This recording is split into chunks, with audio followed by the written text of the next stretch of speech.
Welcome to the Explainer. Today we are going to tackle something huge, the complex rulebook designed to stop the next big financial meltdown. We're talking about Basel III. All right, so here's our game plan. We're going to start with the big why, the core problem that makes these rules so necessary. Then we'll get into the nitty-gritty of Basel III's solutions, both for long-term financial health and for surviving those sudden, scary crises. And finally, we'll ask the big question, are these rules actually a nymph? Can they really work? So, before we can even begin to unpack what the rules are, we've got to understand the fundamental problem they're trying to fix in the first place. And it all boils down to this really simple but incredibly powerful question, one that gets right to the heart of how our entire financial system works. And the answer is a tricky little concept called moral hazard. Now, what is that? Well, think about it like this. If you know for a fact that the government is going to swoop in and save you if your big bet goes sideways, what are you going to do? You're probably going to make much riskier bets, right? It creates this perfect heads I win, tails you lose situation. The banks get to keep all the profits, but if things go belly up, the losses get socialized. You and I end up footing the bill. Okay, so how do you fight that? Well, let's take a look at how Basel III tries to counteract this moral hazard by basically forcing banks to have more of their own skin in the game. And it does this through a whole bunch of rules all centered on one key idea, solvency. Now, solvency is just a fancy word for a bank's ability to survive in the long run. You can think of it as a measure of its financial sturdiness. How well can it take a punch? Okay, now this is where things get really interesting. See, Basel III is smart. It doesn't just look at a bank's total assets and say, okay, you're good. No, it knows that not all assets are created equal. So it assigns what's called a risk weight. Take a look here. Super safe stuff like government debt, that gets a risk weight of 0. But then you look at something much riskier, like subordinated bonds, the kind of debt that only gets paid back after everyone else gets their money, and bam, it's weighted way higher. The bottom line is simple. The riskier the asset, the more of the bank's own precious capital has to be held against it. So you can think of Basel III as this multi-layered defense system. And the very first, most important line of defense is something called the Common Equity Tier 1 ratio, or CET1 for short. This right here is the absolute gold standard of a bank's capital. We're talking about things like common stock and its retained earnings. It's the ultimate cushion, the stuff that can absorb losses without the bank actually going under. So what's the magic number? Well, the rule says that the super high-quality capital has to be at least 4.5% of all those risk-weighted assets we were just looking at. So, if we look back at our example bank with its 2,400 units of risk-weighted assets, well, do the math. It needs to hold at least 108 units of this top-tier CET1 capital. But hold on, that's just the first line of defense. We're not done yet. See, on top of that first layer, Basel III demands an even broader buffer, which it calls total capital.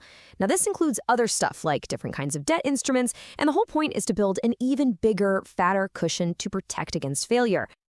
And here's the key number for this second layer. This total capital has to be at least 8% of those same risk-weighted assets. So we've gone from 4.5% up to 8%. What this does is it forces our bank to hold a lot more capital overall. And when you have to hold more capital, it means you can't go crazy with debt and take on insane amounts of risk. But what if the bank's own models for calculating that risk are, well, wrong? Exactly. To stop banks from, gaming the system, maybe by arguing their assets are way safer than they actually are, regulators put in a simple third-layer backstop. It's called the leverage ratio. And this rule is beautiful in its simplicity. It says, forget all that fancy risk weighting for a second. A bank's top-tier capital has to be at least 3% of its total assets, period. It's just a blunt, straightforward reality check. No complex models to hide behind. And this is so important because it acts as a safeguard against any models that might be, let's say, a little too optimistic about risk. So there you have it. Those three ratios together, CET1, total capital, and the leverage ratio, they create this multi-layered defense system, all designed to make sure a bank is actually as sturdy as it claims to be. Now, being solvent is great for the long run, but what about surviving a sudden panic? That's where liquidity rules come in.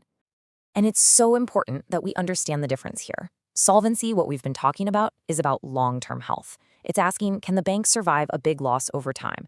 Think of it like a company's total net worth.